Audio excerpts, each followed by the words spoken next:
لله نحمده ونستعينه ونستغفره ونؤمن به ونتوكل عليه ونعوذ بالله من شرور أنفسنا ومن سيئات أعمالنا من يهده الله فلا مضل له ومن يضلله فلا هادي له ونشهد أن لا إله إلا الله وحده لا شريك له ونشهد أن سيدنا ومولانا محمدا عبده ورسوله صلى الله تعالى عليه وعلى آله وأصحابه وبارك وسلم تسليما كثيرا كثيرا أما بعد فأعوذ بالله من الشيطان الرجيم بسم الله الرحمن الرحيم قل هو الله أحد الله الصمد لم يلد ولم يولد ولم يكن له كفوا أحد وقال سبحانه وتعالى ظهر الفساد في البر والبحر بما كسبت أيدي الناس ليذيقهم بعد الذي عملوا لعلهم يرجعون وقال عليه الصلاة والسلام من قال لا إله إلا الله مخلصا دخل الجنة قيل وما إخلاصها قال أن تحجزه عن محارم الله وقال عليه الصلاة والسلام إذا تبايعتم بالعينة وأخذتم أذناب البقر ورضيتم بالزرع وتركتم الجهاد سلط الله عليكم ذلا لا ينزعه حتى ترجعوا إلى دينكم وقال عليه الصلاة والسلام صلوا كما رأيتموني أصلي أو كما قال عليه الصلاة والسلام. میرے انتہائی محترم دوستوں، بزرگوں، بھائیوں، دنیا میں ہر شخص محنت کے اندر لگا ہوا ہے اور ہر محنت کرنے والا اپنی محنت سے کامیابی چاہتا ہے. کوئی بھی محنت کرنے والا اپنی محنت سے ناکامی نہیں چاہتا. اب یہ محنت کسی بھی سطح کی ہو رہی ہو، حکومت کی لائن پر محنت ہو رہی ہو، زراعت کی لائن پر محنت ہو رہی ہو، تجارت کی لائن پر محنت ہو رہی ہو، دکان پر محنت ہو رہی ہو، کھیت پر محنت ہو رہی ہو، کسی بھی سطح کی محنت ہو، چھوٹی محنت ہو، بڑی محنت ہو، ہر ایک محنت کرنے والا اپنی محنت سے صرف کامیابی چاہتا ہے، ناکامی نہیں چاہتا. آپ ایک ٹھیلا کھینچنے والے سے پوچھئے تم ٹھیلا کیوں کھینچ رہے ہو، ایک رکشہ کھینچنے والے سے پوچھئے تم رکشہ کیوں کھینچ رہے ہو، ایک دکان پر بیٹھے ہوئے آدمی سے پوچھئے آپ دکان پر کیوں بیٹھے ہو، ایک وزارت کی گدی اور ایک بادشاہت کی گدی پہ بیٹھے ہوئے آدمی سے پوچھئے کیوں بیٹھے ہو، وہ یہ کہے گا جی میں اس سے کامیابی چاہتا ہوں. ناکامی کے لیے کوئی آپ کو دنیا میں محنت کرنے والا نظر نہیں آئے گا، لیکن ہر محنت کرنے والا اپنی محنت میں کامیاب نہیں ہے. اللہ جل جلالہ عم نوالہ نے کامیابی اور ناکامی کے ضابطے، کامیابی اور ناکامی کے راستے اس طرح متعین فرما دیے ہیں قیامت تک جس طرح دنیا میں آنے اور جانے کے راستے متعین کیے ہیں. کسی کے گھر میں بھی آدمی آ رہا ہو، وزیر کے گھر میں ولادت ہو رہی ہو، بادشاہ کے گھر میں ولادت ہو رہی ہو، فقیر کے گھر میں ولادت ہو رہی ہو، شہر میں ولادت ہو رہی ہو، جنگل میں ولادت ہو رہی ہو، ہر جگہ انہیں دنیا میں آنے کا راستہ ایک ہے، ہر جگہ سے دنیا سے جانے کا راستہ ایک ہے. والدین کے ذریعے لوگ دنیا میں آتے ہیں، موت کے ذریعے لوگ دنیا سے جاتے ہیں. جس طرح آنے کا راستہ متعین ہے اسی طرح دنیا سے جانے کا راستہ متعین ہے، چاہے کوئی ولی کامل آ رہا ہو یا کوئی ایک بری مزاج اور بری طبیعت کا آدمی آ رہا ہو. اب اللہ جل جلالہ عم نوالہ نے جس طرح آنے اور جانے کے راستے متعین کیے ہیں اسی طرح کامیابی و ناکامی کے راستے متعین کیے ہیں. جس کامیابی کو ہم کامیابی سمجھ رہے ہیں دراصل وہ ہماری نگاہ کا دھوکہ ہے۔ ایک دکان سے دو دکان ہو جانا کامیابی نہیں ہے، ایک کھیت سے دو کھیت کا مل جانا کامیابی نہیں ہے، تجارت کا چمک جانا کامیابی نہیں ہے، مال دولت کا آ جانا کامیابی نہیں ہے، بلکہ اللہ جل جلالہ عم نوالہ نے جو کامیابی بتائی ہے وہ یہ بتائی ہے وَمَنْ زُحْزِحَ عَنِ النَّارِ وَأُدْخِلَ الْجَنَّةَ فَقَدْ فَازَ وَمَا الْحَيَاةُ الدُّنْيَا إِلَّا مَتَاعُ الْغُرُورِ۔ یہ جو آدمی دوزخ سے بچ گیا وہ کامیاب ہے، جو پل صراط کے راستے سے گزر گیا وہ کامیاب ہے، جسے نامہ اعمال سیدھے ہاتھ میں ملے دائیں ہاتھ میں ملے وہ کامیاب ہے، جس کا نیکی کا ترازو جھک گیا وہ کامیاب ہے۔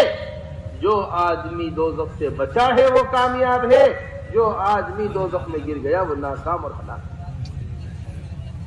دنیا کی زندگی سوائے دھوکے کے کچھ نہیں ہے، یہ ہماری نظروں کا دھوکہ ہے جو ہمیں بنتا ہوا نظر آ رہا ہے۔ اگر حکومتوں میں کامیابی ہوتی فرعون ناکام نہ ہوتا، اگر وزارتوں میں کامیابی ہوتی قارون ناکام نہ ہوتا، اگر مال جمع کرنے میں کامیابی ہوتی قارون ناکام نہ ہوتا، اگر عمدہ قسم کے گھر بنانے میں کامیابی ہوتی شداد ناکام نہ ہوتا۔ اللہ جل جلالہ عم نوالہ نے ان سب کو ناکام کر کر دکھایا ہے اور قیامت تک کے لیے عبرت بنایا ہے، اور اپنی کتاب کے اندر ان کے تذکرے کیے ہیں کہ سب کچھ کے ہوتے ہوئے یہ ناکام ہو، سب کچھ کے ہوتے ہوئے کیا ہوئے ناکام ہو۔ اس واسطے میرے محترم دوستو سب سے پہلی چیز اپنی محنت کا تعین کرنا۔ حضرت جی مولانا یوسف صاحب رحمۃ اللہ علیہ فرمایا کرتے تھے دو قسم کی محنتیں ہیں، دو قسم کی محنتیں ہیں، ایک محنت ہے شیطانی محنت، ایک محنت ہے رحمانی محنت۔ شیطانی محنت میں قدم قدم پر چیزیں آتی ہوئی نظر آتی ہیں، رحمانی محنت میں قدم قدم پر چیزیں جاتی ہوئی نظر آتی ہیں۔ بڑی عجیب و غریب بیان حضرت جی مولانا یوسف صاحب رحمۃ اللہ علیہ کا لکھا ہوا چھپا ہوا بیان ہے۔ ایک کیسی محنت ہے شیطانی محنت، اور ایک کون سی محنت ہے رحمانی محنت۔ شیطانی محنت پر چیزیں قدم قدم پر آتی ہوئی نظر آتی ہیں، رحمانی محنت پر چیزیں قدم قدم پر جاتی ہوئی نظر آتی ہیں۔ شیطانی محنت یہ ہے جو انسان دوسروں کی زندگی کو بگاڑ کر اپنی زندگی بناتا ہے۔ بھائی کے اوپر جھوٹا کیس ڈال دیا، اب زمین آتی ہوئی نظر آ رہی ہے، سود کے اوپر مال دیا، مال آتا ہوا نظر آ رہا ہے، نماز کو چھوڑ کر دکان پر بیٹھا، گاہک آتے ہوئے نظر آ رہے ہیں، زال کی زکات ادا نہیں کی، مال آتا ہوا نظر آ رہا ہے۔ یہ ساری کی ساری شیطانی محنت ہے جس کے اوپر یہ سارا کاروبار سارا نظام چل رہا ہے۔ دوسری طرف محنت ہے وہ رحمانی محنت ہے کہ جس پر قدم قدم پر مال آتا ہوا نظر نہیں آتا بلکہ قدم قدم پر مال جاتا ہوا نظر آتا، مال جاتا ہوا نظر آ رہا ہے۔ حولان حول ہو گیا، اب صاحب نصاب ہے تو زکات ادا کر رہا ہے، نماز کا وقت آ گیا ہے، گاہک دکان پر کھڑا ہوا ہے، یہ دکان چھوڑ کر نماز پڑھنے کے لیے جا رہا ہے، پڑوسی کے حقوق ادا کر رہا ہے، گھر والوں کا حق ادا کر رہا ہے، ہر جگہ سے مال جاتا ہوا نظر آ رہا ہے، آتا ہوا نظر نہیں آ رہا۔ حضرت فرمایا کرتے تھے اللہ جل جلالہ عم نوالہ شیطانی زندگی سے ناراض ہو جاتے ہیں، اب شیطانی زندگی سے ناراض ہو کر یہ عذاب دنیا کے اندر بھیجتے ہیں۔ چھوٹے چھوٹے عذاب آتے ہیں پہلے، جب وہ اس سے سملتا نہیں ہے اب بڑے بڑے عذاب آنے شروع ہوتے ہیں۔ وَلَنُذِيقَنَّهُم مِّنَ الْعَذَابِ الْأَدْنَىٰ دُونَ الْعَذَابِ الْأَكْبَرِ لَعَلَّهُمْ يَرْجِعُونَ۔ اللہ تبارک و تعالیٰ قرآن میں فرما رہے ہیں کہ ہم یہ چھوٹے چھوٹے عذاب بھیجتے ہیں اور جب یہ اس سے سملتے نہیں ہیں، مانتے نہیں ہیں، بڑی عذاب دنیا کے آخرت کے اندر ان کے انتظار کے اندر رہتے، بڑے عذاب کہاں رہتے ہیں آخرت میں، اس کے انتظار میں رہتے ہیں بڑے عذاب۔ بڑے مزے کی تفصیل لکھی ہے حدیث، شارحین حدیث نے لکھا ہے یہ چھوٹے چھوٹے جو عذاب آ رہے ہیں، چھوٹی چھوٹی جو پریشانی آ رہی ہیں، چھوٹے چھوٹے جو حالات آ رہے ہیں، یہ اللہ بندے کو اپنی طرف متوجہ کرنے کے لیے لاتے ہیں۔ ایک مزاج ہوتا ہے آنے والے عذاب کا حل اسباب میں تلاش کرنا، ایک مزاج ہوتا ہے آنے والے عذاب کا حل اعمال میں تلاش کرنا۔ کس میں تلاش کرنا؟ اعمال میں تلاش کرنا۔ اور ایک عذاب کا حل کیا کس میں تلاش کرنا؟ اسباب۔ اللہ جل جلالہ عما نوالہ نے فرعون کے اوپر حالات بھیجے، یہ کے بعد دیگر عذاب بھیجے۔ یہ دنیاوی عذاب تھے جو آخرت کے عذاب میں چھوٹے معلوم ہو، آخرت کے عذاب کے مقابلے میں چھوٹے معلوم ہوتے تھے۔ اللہ تبارک و تعالیٰ قرآن میں ان عذاب کو گنوا رہے ہیں۔ ہم نے ان کے اوپر دفادع بھیجے، ہم نے ان کے اوپر ڈڈے بھیجے، ہم نے ان کے اوپر جوئیں ڈالی، ہم نے ان کے کھانوں میں خون پیدا کر دیا۔ ان چھوٹے چھوٹے عذابوں کا حل کس میں تلاش کرتے رہے؟ اسباب میں تلاش کرتے رہے۔ شارحین حدیث نے لکھا ہے، بلکہ مفسرین نے تفسیر کے اندر لکھا ہے، کھانے کے اندر خون پیدا ہو گیا تھا، اور ایسا خون پیدا ہو گیا تھا کہ کوئی فرعونی پانی پیا کرتا تھا، خون بن کر منہ میں جایا کرتا تھا، کوئی بنی اسرائیلی پانی پیا کرتا تھا تو پانی بن کر منہ میں جایا کرتا تھا۔ اب فرعونی بنی اسرائیلی سے کہتا تھا، تم اپنے منہ میں پانی بھر کر میرے منہ میں کلی کرو، تم اپنے منہ میں پانی بھر کر ارے میرے منہ میں کلی کرو۔ بنی اسرائیلی کے منہ میں جب تک رہتا وہ پانی رہتا، جہاں بنی اسرائیلی کے منہ سے نکل کر فرعونی کے منہ میں جاتا وہ پانی سے خون بن جاتا، وہ پانی سے کیا بن جاتا؟ خون بن جاتا۔ یہ اللہ جل جلالہ عما نوالہ کی قدرت ہے، جو پانی کو چاہے پانی رکھے، پانی کو چاہے خون بنا دے۔ یہ دنیا کے عذاب آتے ہیں چھوٹے چھوٹے، ہمارے حضرت بڑے مزے کی بات اس کے اوپر فرماتے ہیں، یہ فرماتے ہیں جسم کے اندر جو درد ہوتا ہے یہ بھی اللہ کی ایک نعمت ہے۔ کیوں؟ یہ درد انسان کو زخم تک پہنچا دیتا ہے۔ درد نہ ہو، اندر ہی اندر زخم بنتا رہے، اسے کینسر کہتے ہیں۔ اور جب کینسر کا پتہ چلتا ہے تو انسان کو پتہ نہیں رہتا پھر وہ کیوں جی یہ مرض بڑھتے بڑھتے یہاں تک پہنچے۔ اس لیے میرے محترم دوستو بزرگوں، یہ بات تو سب سے پہلے سمجھنا چاہیے۔ حضرت جی مولانا یوسف صاحب رحمۃ اللہ علیہ فرمایا کرتے تھے، یہ شیطانی محنت سے جب اللہ تبارک و تعالی ناراض ہوتے ہیں تو ناراض ہو کر دنیا میں چھوٹے چھوٹے عذاب بھیجتے ہیں ان کے اوپر۔ کھڑی ہوئی کھیتی کے اندر پانی آ گیا ہے، دکان گر گئی ہے، فلاں میں یہ آ گیا ہے، فلاں میں یہ آ گیا ہے، بچوں میں بیماری آ گئی ہے، طرح طرح کے امراض پیدا ہو گئے ہیں۔ یہ دنیا کے چھوٹے چھوٹے عذاب ہیں۔ جب یہ اس سے توبہ نہیں کرتے، جب یہ اس سے استغفار نہیں کرتے، جب یہ اس سے نہیں پلٹتے، اب اللہ تبارک و تعالی آخرت میں لے جا کر قارون، فرعون، حامان، شداد ان کی فہرست میں لے جا کر کھڑا کر دے۔ اور جس سے زندگی اللہ تبارک و تعالی کی رحمانی زندگی جسے کہا گیا ہے، جب اللہ جل جلالہ عما نوالہ اس سے راضی ہوتے ہیں، دنیا میں راحت دیتے ہیں، دنیا میں سکون دیتے ہیں، اور آخرت میں اس کا حشر انبیاء کے ساتھ کرتے ہیں، آخرت میں اس کا ہر صدیقین کے ساتھ ہوتا ہے، آخرت میں اس کا ہر صالحین کے ساتھ ہوتا ہے، نیک لوگوں کے زمرے میں شریک ہوتا ہے، نیک لوگوں کی صفوں میں شریک ہوتا ہے۔ یہ وہ رحمانی محنت کرنے والا ہے۔ اس لیے میرے محترم دوستو، دو چیزیں ہمیشہ آپس میں مقابل رہی ہیں، ایک رہی ہے نظر اور ایک رہی ہے خبر۔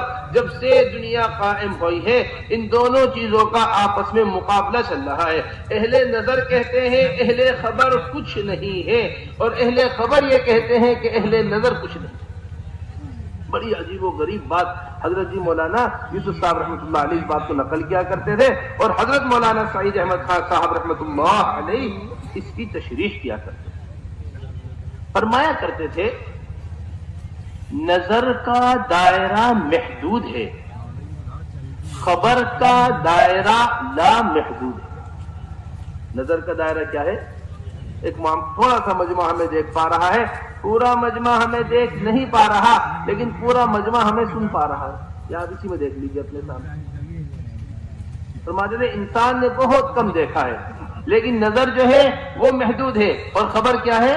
لا محدود۔ حضور اکرم صلی اللہ علیہ وسلم کو دیکھا نہیں ہے، حضور اکرم صلی اللہ علیہ وسلم کی خبر کو سنا ہے، جنت کو دیکھا نہیں ہے، جنت کی خبروں کو سنا ہے، دوزخ کو دیکھا نہیں ہے، دوزخ کی خبروں کو سنا ہے، یہاں تک کہ اللہ جل جلالہ عما نوالہ کو آنکھوں سے دیکھا نہیں ہے، ان کی طرف سے آئے ہوئے مبارک کلام کو سن لیا، ان کی طرف سے یہ خبر ہے جسے سنا ہے۔ اور نظر کیا ہے؟ جو ہماری آنکھیں دیکھ رہی ہیں وہ نظر۔ حضرت فرمایا کرتے تھے کہ جو آدمی نظر کا بندہ بن جاتا ہے اس کے جو امام بنتے ہیں، جو آدمی نظر کا بندہ بن جاتا ہے اس کے جو امام بنتے ہیں وہ کتے اور بندر اس کے امام بنتے ہیں۔ کتے اور حضرت جی مولانا صاحب سنی ہوئی بات نہیں کہہ رہے، یہ حضرت کا لکھا ہوا بیان۔ کتے اور بندر اس کے کیا بنتے ہیں؟ امام بنتے ہیں۔ پہلے تجربہ ہوتا ہے کتوں کے اوپر، پہلے تجربہ ہوتا ہے بندروں کے اوپر، کتے کے اوپر تجربہ ٹھیک رہا، اب حضرت انسان کے اوپر تجربہ ہو رہا ہے، بندر کے اوپر تجربہ ٹھیک رہا، اب حضرت انسان کے اوپر تجربہ ہو رہا ہے۔ اور جو اپنے آپ کو خبر کا امام کے لیے اقتدا کرتے ہیں، ان کا امام ایسی ذات بنتی ہے کہ جبرائیل علیہ السلام کی بھی جہاں تک پہنچ نہیں ہے وہاں تک اس مبارک ذات کی پہنچ، جہاں تک اس کی پہنچ نہیں ہے جبرائیل علیہ السلام کی بھی پہنچ۔ اس لیے میرے محترم دوستو، سب سے پہلے اس بات کو سمجھنا چاہیے، حضور اکرم صلی اللہ علیہ وسلم کی خبروں پر ایسا یقین ہمارا ہونا چاہیے، نظر آنے والی ساری چیزوں کا ہم انکار کر دیں۔ حضور اکرم صلی اللہ علیہ وسلم کی خبر کے مقابلے میں جیسا حضرات صحابہ رضی اللہ عنہم اجمعین ہم ہر چیز کا انکار کر دیا کرتے تھے، ایک حضور اکرم صلی اللہ علیہ وسلم کی خبر کے مقابلے بڑے مزے کا واقعہ حیات صحابہ کے اندر نقل کیا ہے۔ ایک مرتبہ حضور اکرم صلی اللہ علیہ وسلم تشریف لے جا رہے ہیں، اب دیکھا سامنے سے ایک دیہاتی آیا ہے جو گھوڑا بیچ رہا ہے۔ حضور اکرم صلی اللہ علیہ وسلم نے دیہاتی سے گھوڑے کا معاملہ کیا، آپس میں ایک رقم طے ہو گئی۔ حضور اکرم صلی اللہ علیہ وسلم آگے آگے چلے جا رہے ہیں، دیہاتی اپنا گھوڑا لے کر پیچھے پیچھے چلا آ رہا ہے۔ اتنے میں اور لوگوں نے دیہاتی سے بات چیت کرنی شروع کی، بتاؤ بھائی تم اپنا گھوڑا کتنے کا بیچو گے؟ جی میرا گھوڑا اتنے کا ہے۔ کسی نے اور قیمت لگائی، کسی نے اور قیمت لگائی، جو قیمت حضور اکرم صلی اللہ علیہ وسلم نے متعین فرمائی تھی، لوگوں نے جب اس سے زیادہ قیمت لگائی، دیہاتی کہنے لگا آواز دے کر، اے محمد صلی اللہ علیہ وسلم، اگر آپ گھوڑا خریدنا چاہتے ہیں تو گھوڑے کو خرید لیجئے، ورنہ میں اس گھوڑے کو بیچ رہا ہوں۔ اللہ کے رسول صلی اللہ علیہ وسلم نے ارشاد فرمایا، ارے میں تو تمہارے سے اس گھوڑے کو خرید چکا ہوں، میں تمہارے سے کیا خرید چکا ہوں؟ یہ گھوڑا خرید چکا ہوں۔ دیہاتی کہے کہ آپ نے گھوڑا نہیں خریدا، حضرت اقدس محمد صلی اللہ علیہ وسلم ارشاد فرماتے ہیں کہ میرا تمہارا معاملہ ہو گیا۔ لوگ قریب سے گزرتے دیہاتی کو لعن و طعن کرتے، دیہاتی کو ملامت کرتے، ارے تجھے کیا ہو گیا ہے؟ حضور اکرم صلی اللہ علیہ وسلم کے سامنے تو یہ بات کہہ رہا ہے، اللہ کے رسول صلی اللہ علیہ وسلم سچے ہیں۔ وہ دیہاتی کہتا کوئی گواہ لے کر آئیے اگر آپ نے گھوڑا خرید لیا۔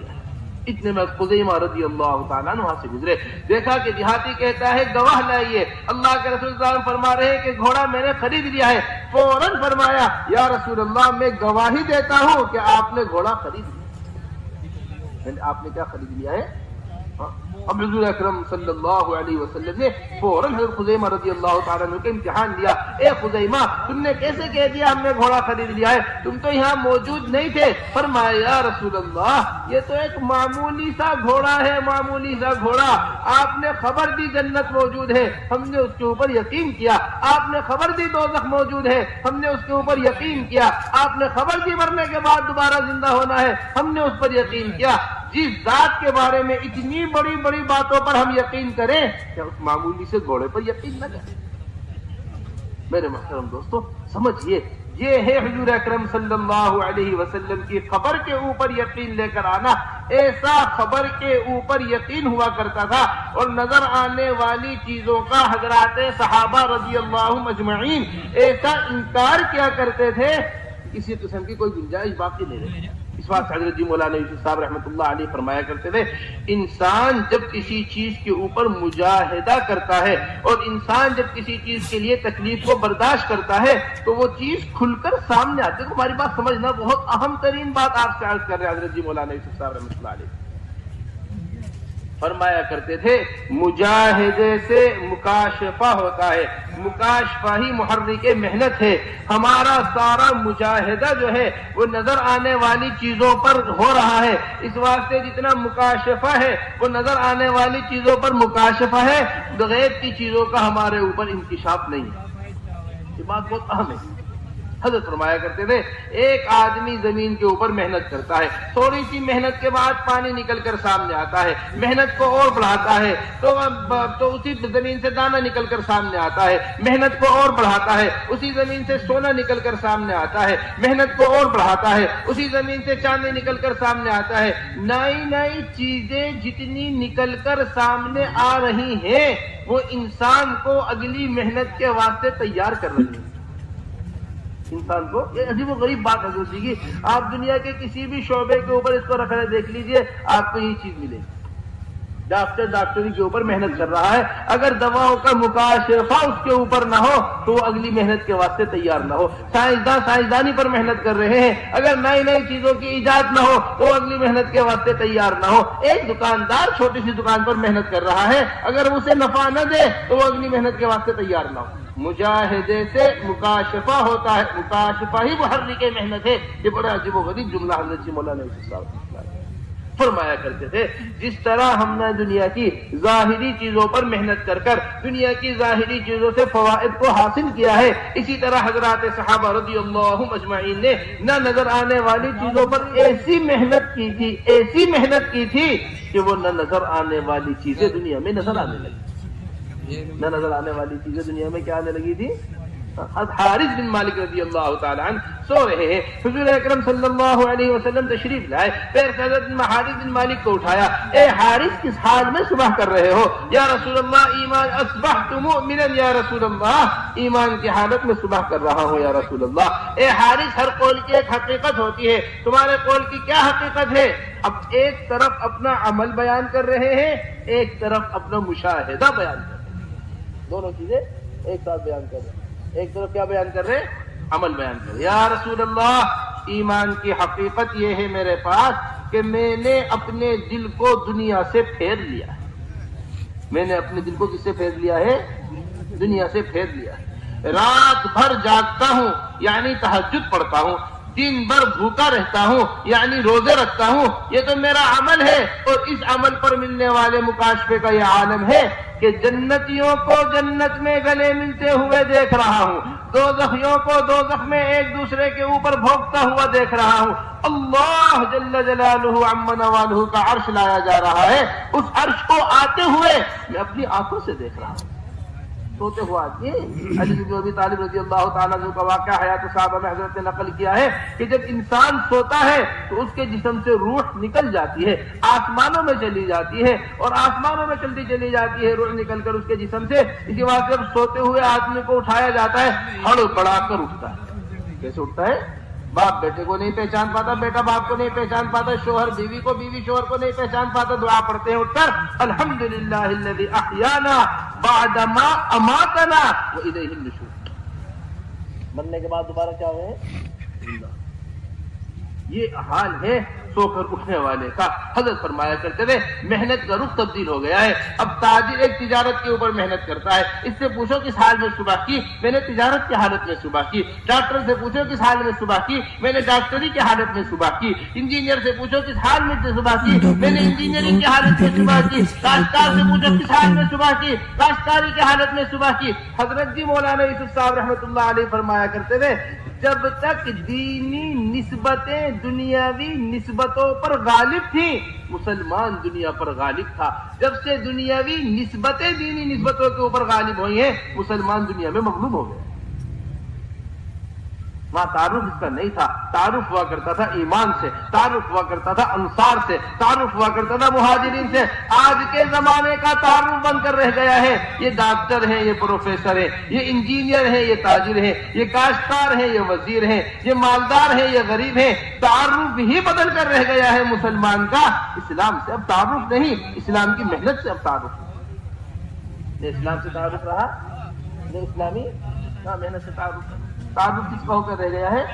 دنیاوی چیزوں کا، دنیاوی شعبوں کا۔ حضرات صحابہ رضی اللہ مجمعین سب کچھ ہوا کرتے تھے، ان میں کاشتکار بھی تھے، ان میں تاجر بھی تھے، ان میں امیر بھی تھے، ان میں غریب بھی تھے، ان میں سب کچھ تھا، لیکن تعارف ایسے نہیں ہے۔ یہ بدریین ہیں ایسے تعارف ہوا کرتا تھا، یہ مہاجرین ہیں ایسے تعارف ہوا کرتا تھا، یہ انصار ہیں ایسے تعارف ہوا کرتا تھا۔ یہ دینی تعارف دین کو بہتر اس سے مقام سمجھا جاتا تھا، اس سے کیا سمجھا جاتا تھا؟ ایک دوسرے کا مقام سمجھا جاتا تھا۔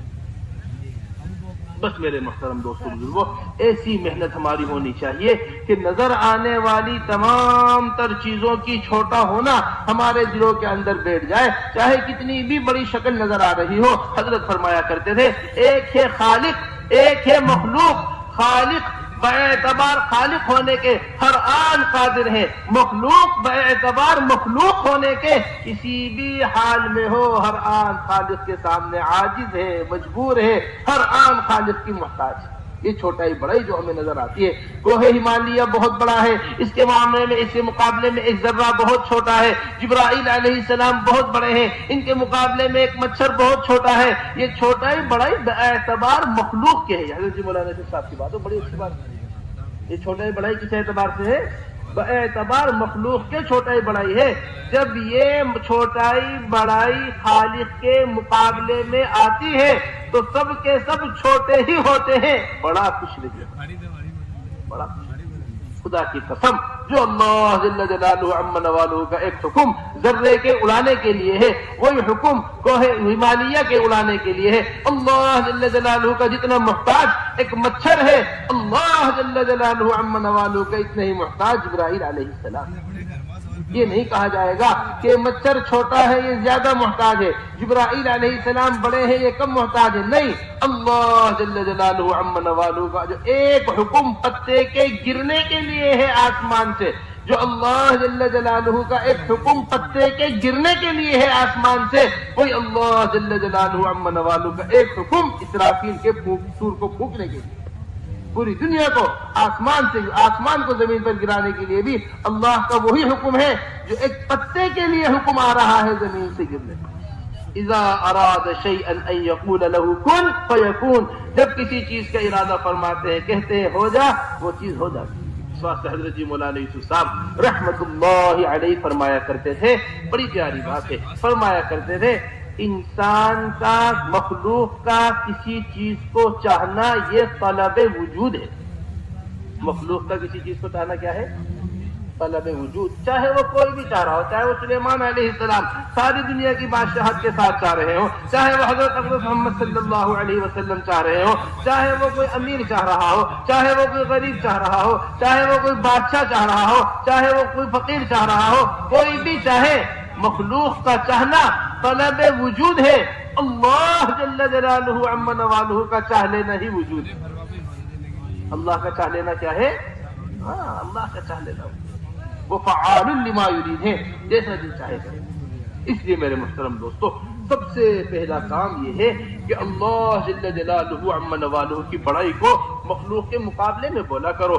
ایسا بولو، حضرت فرمایا کرتے تھے کہ باہر کی تمام شکلوں کے اوپر ضرب پڑے.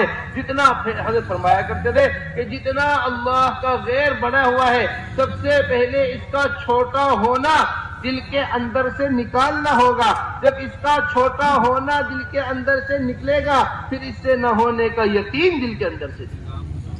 اتنی اللہ جل جلالہ عم نوالہ کی توحید بولنے کی ضرورت ہے. اس طرح اللہ جل جلالہ عم نوالہ کی توحید بولنی چاہیے جس طرح انسان برتن کو صاف کرتا ہے. آپ دیکھیے، ایک دودھ کا برتن ہے، گھر کے اندر کھانا بنایا جاتا ہے، سبزی بنائی گئی ایک برتن کے اندر، اب بچے کا دودھ گرم کرنا ہے تو عورتیں اس برتن کو مانج کر دھوتی ہیں کہ اگر سبزی کا اثر دودھ میں آ گیا دودھ خراب ہو جائے گا، دودھ پھٹ جائے گا، دودھ کسی کام کا نہیں رہے گا. سالن کا اثر دودھ میں آ گیا دودھ خراب ہو جائے گا، دودھ پھٹ جائے گا، دودھ کسی کام کا نہیں رہے گا. اسے مانج کر دھویا جاتا ہے. جس طرح برتن کو اگلے کھانے کے لیے مانج کر دھویا جا رہا ہے، اسی طرح اپنے دل کو عمل کے لیے مانج کر دھونے کی ضرورت ہے. مزہ نہیں آتا عبادت کے اندر جب اللہ کا غیر دل کے اندر بیٹھا ہوا ہو. مزہ نہیں آتا سجدوں کے اندر جب اللہ کا غیر دل کے اندر بیٹھا ہوا ہو. میں جو سر بسجدہ ہوا کبھی تو زمین سے آنے لگی صدا، تیرا دل تو ہے صنم آشنا، تجھے کیا ملے گا نماز.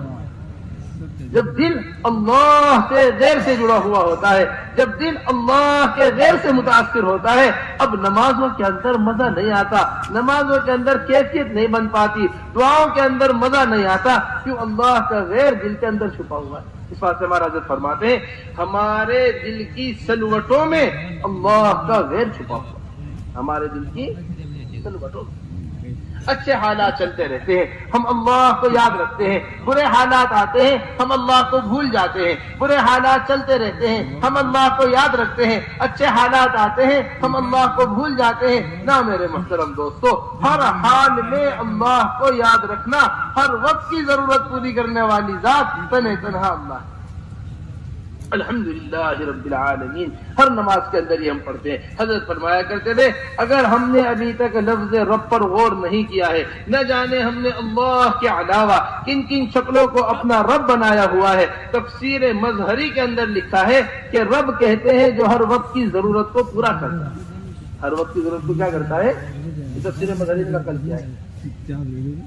ماں کے پیٹ میں ہے تو ماں کے غلیظ خون سے بچے کی ضرورت کو پورا کر رہا ہے۔ ماں کے پیٹ سے بچہ نکل کر آتا ہے، ماں کی چھاتی کے دودھ سے بچے کی ضرورت کو پورا کر رہا ہے۔ اب دانت نکل کر آ گئے ہیں، روٹی سے انسان کی ضرورت کو پورا کر رہا ہے۔ اب بڑھاپا آ گیا ہے، دانت جڑ گئے ہیں، اب روٹی چبانے کے قابل نہیں رہا، دوبارہ دودھ اور دلیے کے اوپر آ گیا ہے۔ یہ اللہ ہے جو ہر وقت کی ضرورت کو پورا کر رہا ہے۔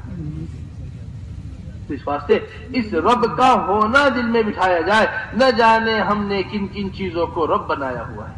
جنہیں یقین ہے کہ دکان پال رہی ہے انہوں نے دکان کو رب بنایا ہوا ہے۔ جنہیں یقین ہے انہیں نوکری پال رہی ہے انہوں نے نوکری کو رب بنایا ہوا ہے۔ جنہیں یقین ہے کہ تجارت پال رہی ہے انہوں نے تجارت کو رب بنایا ہوا ہے۔ جنہیں جن شکلوں سے یقین ہے انہی شکلوں کو انہوں نے رب بنایا ہوا ہے۔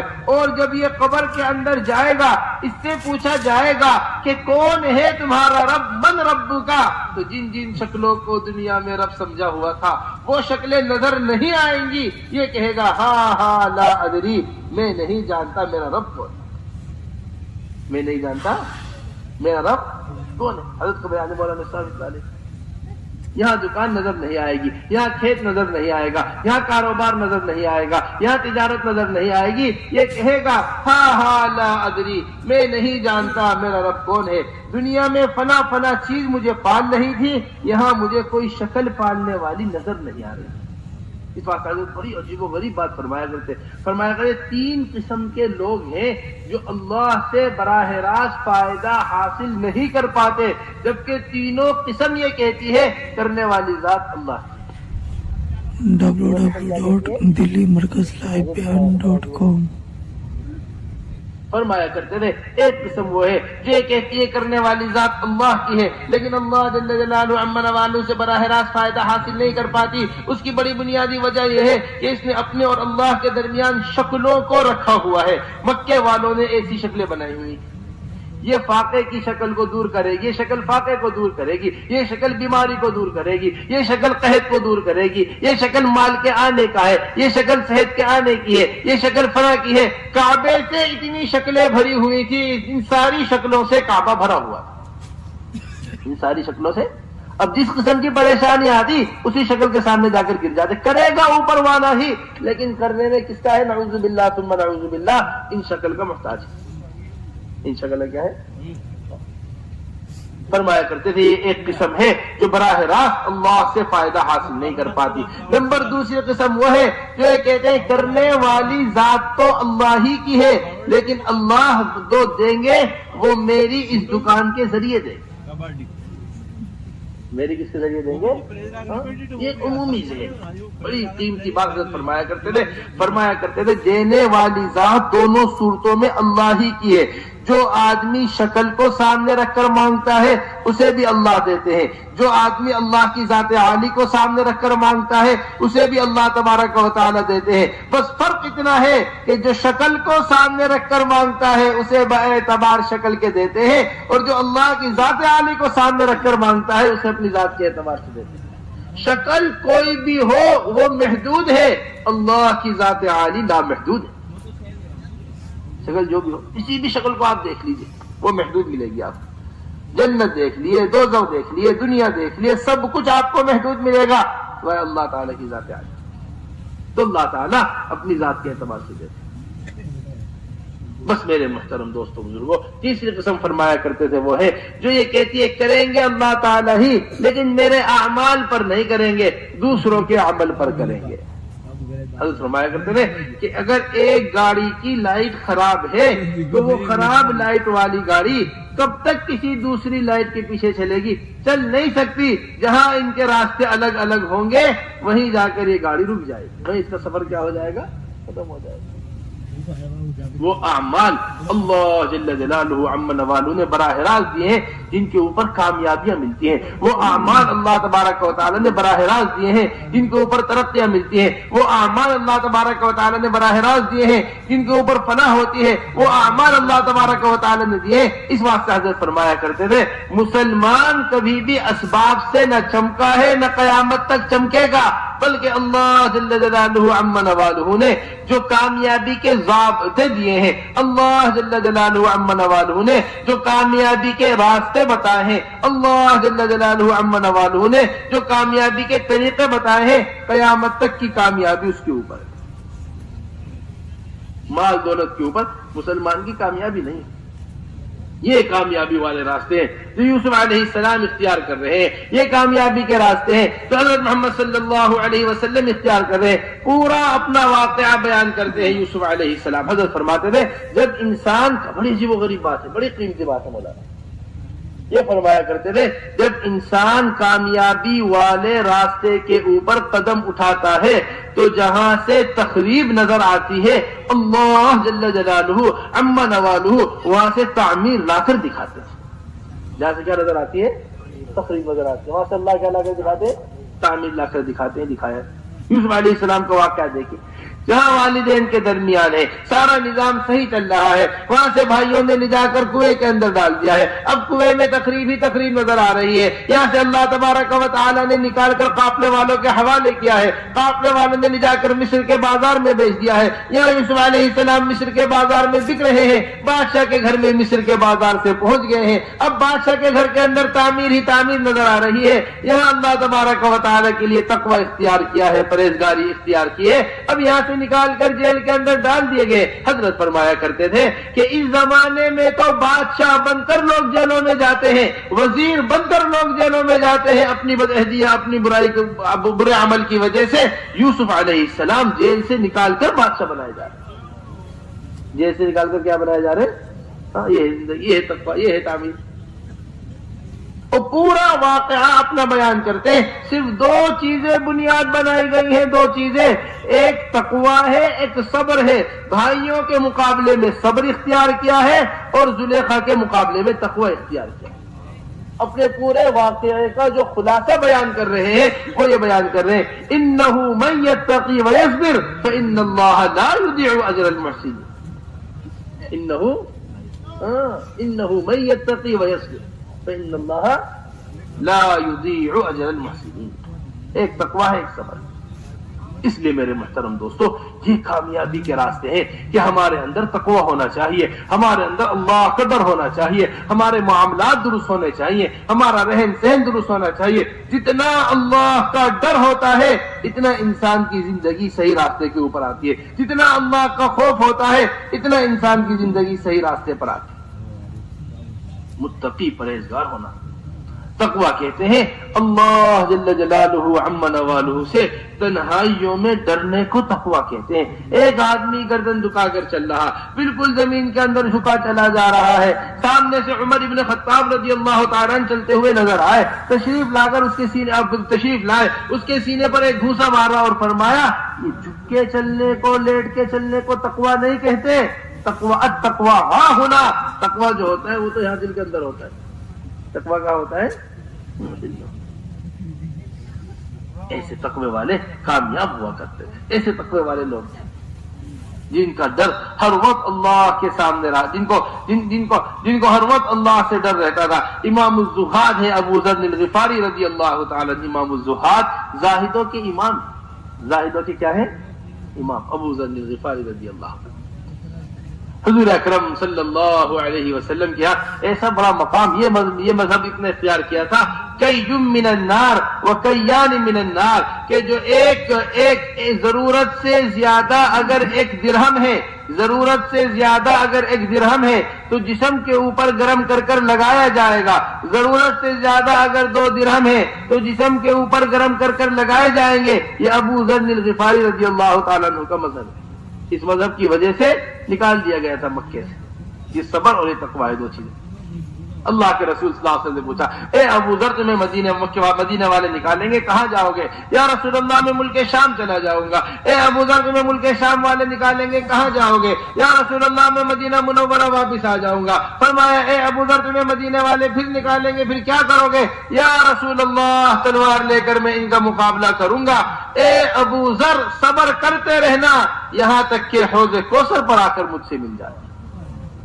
ایسا ہوتا ہے صبر کے ساتھ تقویٰ۔ ہمارا حضرت یہ فرماتے ہیں اس زمانے میں جہاں صبر ہے وہاں تقویٰ نہیں ہے، جہاں تقویٰ ہے وہاں صبر نہیں۔ جہاں کیا ہے؟ تقویٰ ہے وہاں صبر نہیں، اور جہاں صبر ہے وہاں راز فرما رہے تھے کہ اگر سارے دنیا کے چور مل کر بد دعا کریں پولیس والوں کے واسطے تو ان کے اوپر کوئی عذاب نہیں آئے گا۔ وجہ کیا ہے؟ پٹ رہے ہیں لیکن تقویٰ نہیں ہے اس پٹائی کے ساتھ، صبر کر رہے ہیں لیکن تقویٰ نہیں ہے اس صبر کے ساتھ۔ اسی کے اوپر ساری دنیا کے حالاتوں کو دیکھ لیجیے۔ صبر کر رہا ہے مسلمان، پٹ رہا ہے مسلمان، حالات سے گزر رہا ہے لیکن کامیابی والے راستے پر نہیں، لیکن کامیابی والے راستے پر نہیں، اس تقوی کے اوپر نہیں۔ اللہ کا ڈر دل کے اندر نہیں، اللہ کا خوف دل کے اندر نہیں۔ یہ ہے ابو ذر الغفاری رضی اللہ تعالیٰ عنہ، جنہیں کیا کہا گیا ہے؟ جن کے اندر صبر بھی ہے، جن کے اندر تقوی بھی ہے، یہ کامیاب ہوتے ہیں۔ اس واسطے اللہ جل جلالہ عم نوالہ نے قرآن میں تقوی کے اوپر بڑے بڑے 5 وعدے کیے ہیں۔ یہ متقیوں کے لیے وعدے ہیں، وَمَن يَتَّقِ اللَّهَ يَجْعَل لَّهُ مَخْرَجًا وَيَرْزُقْهُ مِنْ حَيْثُ لَا يَحْتَسِبُ۔ جو آدمی تقوی اختیار کرتا ہے اللہ جل جلالہ عم نوالہ اس کے نکلنے کے راستے بنا دیتے ہیں، اور جہاں سے گمان نہیں آتا وہاں سے اللہ تبارک و تعالیٰ اسے رزق دیتے ہیں۔ یہ جسے ہم کہتے ہیں نا ہم مجبور ہیں، ہم مجبور ہیں، کوئی مجبوری نہیں ہے، ہماری کوئی مجبوری نہیں ہے، ہم غیروں کے طریقوں کے عادی بنے ہوئے ہیں۔ نہیں جی ہم تجارت کے اندر ہیں، ہم اس سے نکل نہیں پا سکتے، سود سے نکلے بغیر ہمارا کام نہیں ہو سکتا، ہم اس غیر مسلموں کے لباس سے نکلے بغیر کامیاب نہیں ہو سکتے، ہم ان کی شکلیں بغیر، ہم مجبور ہیں ورنہ ہم بھی سنت پر عمل کرتے، ہم مجبور ہیں ورنہ ہم بھی نماز وقت پر پڑھتے، ہم مجبور ہیں ورنہ ہم بھی فلاں کام کرتے۔ نہیں، حضرت فرمایا کرتے تھے ساتوں آسمان لوہے کے بن جائیں، ساتوں زمینیں لوہے کی بن جائیں، ان 14 طبق کے درمیان اگر کوئی آدمی تقوی اختیار کرتا ہے اللہ کا وعدہ ہے وَمَن يَتَّقِ اللَّهَ يَجْعَل لَّهُ مَخْرَجًا، اللہ اس 14 طبق میں سے نکلنے کا راستہ بنائے۔ 14 لوہے کے طبق ہیں، اللہ نکلنے کا راستہ بنائے، یقین ہونا چاہیے۔ دروازوں کے اندر دروازہ، دروازوں کے اندر دروازہ، اس میں یوسف علیہ السلام ہے، نکلنے کا کوئی راستہ نہیں ہے، بادشاہ کا گھر ہے، بادشاہ کی بیوی ہے، بس صرف قدم کا اٹھانا تھا کہ جن جگہ قدم کو اٹھایا اللہ راستے کھولتے چلے گئے، کھولتے چلے گئے، یہاں تک کہ سارے دروازے کھلے اور یوسف علیہ السلام باہر آئے اور ایک چھوٹے سے بچے نے ان کی گواہی۔ یہ قدم اٹھانے یہ بہت اہم بات ہے جو ہم آپ سے عرض کر رہے تھے۔ حضرت جی مولانا یوسف صاحب رحمۃ اللہ علیہ فرمایا کرتے تھے جتنے دین پر چلنے کا اللہ نے مسلمان کو اختیار دیا ہے، اگر مسلمان اس دین پر نہیں چلے گا تو جس پر ابھی اس کو اختیار نہیں ہے اللہ کبھی بھی اس پر اس کی مدد نہیں کرے گا۔ اللہ کبھی بھی اس پر اسی کیا نہیں کریں گے، نہیں، اس پہ اختیار ہے پہلے اسے تو کر کے دکھاؤ، جتنا اختیار میں پہلے اتنا تو کر کے دکھاؤ۔ تو بڑے مزے کی بات خود بات میں حکیم الامت حضرت مولانا اشرف علی تھانوی رحمۃ اللہ علیہ نے لکھی ہے، یہ فرمایا کہ اگر میرے سے اللہ جل جلالہ عم نوالہ نے کہا اشرف میرے پاس آ جا تو میں گھر میں نہیں بیٹھا رہنا، میں کہاں نہیں بیٹھا رہنا، گھر میں بیٹھا رہوں نہیں، سب سے پہلے میں گھر سے باہر نکلوں گا، باہر نکل کر چلنا شروع کروں گا، اپنے علاقے کا سب سے اونچا پہاڑ دیکھوں گا، پہاڑ کے اوپر چڑھوں گا، پھر اس کے اوپر سب سے اونچا درخت دیکھوں گا، درخت کے اوپر چڑھوں گا، پھر کہوں گا اے اللہ یہاں تک آنا میری قدرت میں تھا، یہاں تک میں آیا ہوں، اب میرے آگے اختیار نہیں ہے، یہاں سے آپ کی مدد کے منتظر، یہاں سے آگے کیا ہے؟